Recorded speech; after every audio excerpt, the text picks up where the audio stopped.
Uber has devoured Postmates, but is this going to be a good thing for rideshare and delivery drivers? Hey everyone, Brandon Sellers with Gridwise. Back today, super early. Got the sun coming in. Still don't have a haircut in like the coronavirus cut mood here, but really want to talk to you guys about what is essentially the news of certainly today, of yesterday, probably the week, probably the month when it comes to the rideshare and delivery industry, that Uber has officially purchased Postmates for $2.6 billion. We actually talked about this in a previous video last week. The offer was about $2.4 billion. It has bumped up to $2.6 billion. So those are the facts, right? $2.6 billion acquisition still needs regulatory approval. If you think back to when Uber was thinking about buying Grubhub, there was a lot of pushback from a regulatory standpoint even before there was an actual acquisition there. So it's going to be interesting to see what the pushback is here. Worth noting that Grubhub or Postmates isn't near as big, as large as Grubhub. So and you can see that with the valuation, obviously Grubhub was at least 3 times bigger than Postmates from a valuation standpoint, but also from a market share standpoint, you're going to have a much lower impact of this purchase than you did with Grubhub. So I expect some regulatory pushback, but I would expect this to go through relatively smoothly, where Grubhub was going to have some trouble. That was going to be hard, right? And then so when we talk about, well, how is this going to go from a driver perspective, right? So is this going to be good for drivers? Is this going to be bad for drivers? There's some pros and cons here. Again, we talked about this in the last video, but I think it's worth repeating that the one big pro for drivers is, hey, these companies stay in business. Guess what? Uber has never been profitable.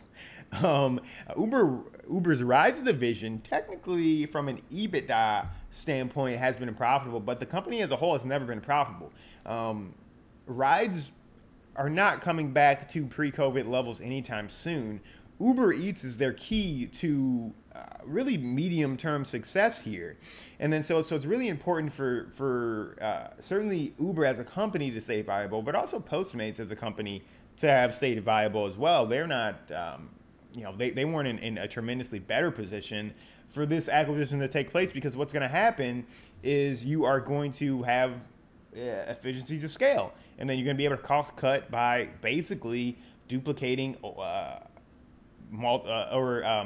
removing duplicate overhead roles, so it's going to be hard in terms of, with acquisitions, you always have these layoffs, which is unfortunate.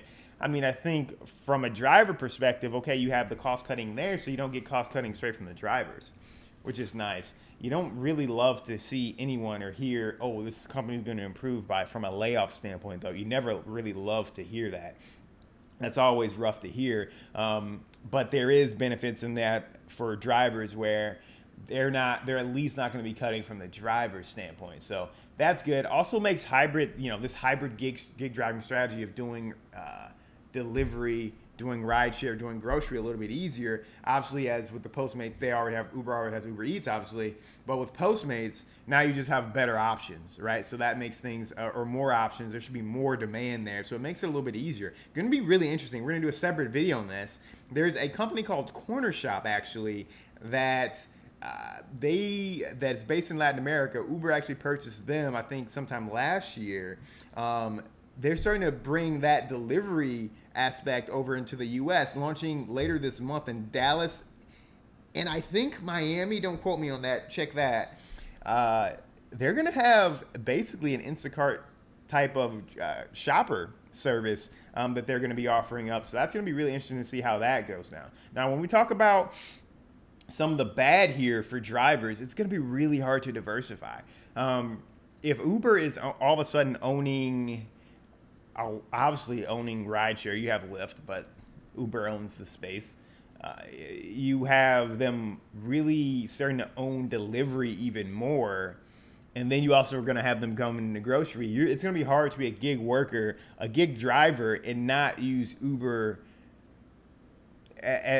for some of your work in some point, or really rely on that. So that's where it's going to be up to drivers to not get complacent in terms of, all right, I'm going to just rely on Uber. Now, that's how you're going to get in trouble. Because guess what? There are going to be ebbs and flows in terms of the economy, and it's going to constrict, and then it's going to grow, and you got to be prepared for those times. So as drivers, Uber, Lyft, DoorDash, Grubhub, Caviar, GoPuff, Roadie, Via, as many services as you can, use them. Not just the big national ones, but some of these smaller regional ones as well. You have to be on every service that you can. So just make sure that you're doing that. It's going to be harder to diversify. There's going to be a little bit less of a pull to diversify. Uber's trying to do a little bit what Apple is doing in terms of an ecosystem, but for drivers, right? I have an iPhone, I also have a MacBook, and I have all these Mac products. I'm in the ecosystem. Apple knows I want to like buy all their things. They know I just want to stay in the ecosystem. Uber's going to try to do the same thing with drivers. It's important. The stakes a little bit higher. If I can get a new computer, it's a lot harder to get a new career if something happens.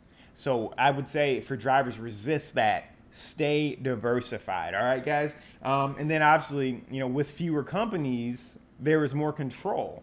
So yeah, we talk about, okay, great. Maybe cost cutting for Uber is going to be in different places now. Whew.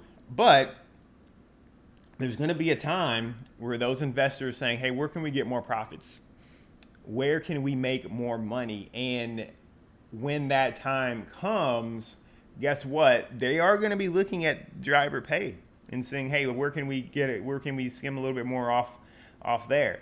And then when that time comes, is Uber going to have so much control that you have no other choice but to take that pay cut? Diversify, stay diversified, or else you are going to have Uber, this one company, having way more control over your life than you really want them to have. So another big question kind of coming out of all this is, well, what's the app situation going to look like? And one thing Postmates did, they sent out an email, said there's going to be no immediate changes. I wouldn't expect there to be anything from an immediate change standpoint. I look at, again, the Corner Shop. I think it's Corner Shop. It might be Corner Store. I think it's Corner Shop. That Corner Shop acquisition, that's, they're based in South America, but as they come over, they're still using those Corner Shop apps, I believe, certainly for the technical difficulties here. My stand actually broke. But I'm going to finish real quick here with the Corner Shop acquisition. They are still actually using those driver and customer apps. So I would expect that to continue with this acquisition here. But every driver, you just got to stay alert. You just got to kind of keep looking at the news, kind of understand what's going on, understand the landscape here. And again, just diversify. We can't control what's going to happen here with these companies, with these acquisitions, etc. What we can do is we can control the apps that we work for, and we can control how well diversified we are. The more diversified you are, the less impact these ebbs and flows with the companies, and then also the economic situation that you're going to be susceptible to. So we'll keep providing information. You guys stay grinding. Do whatever you do. Stay safe. Do whatever you need to do to maximize your earnings, right, guys? So thanks. We will be back.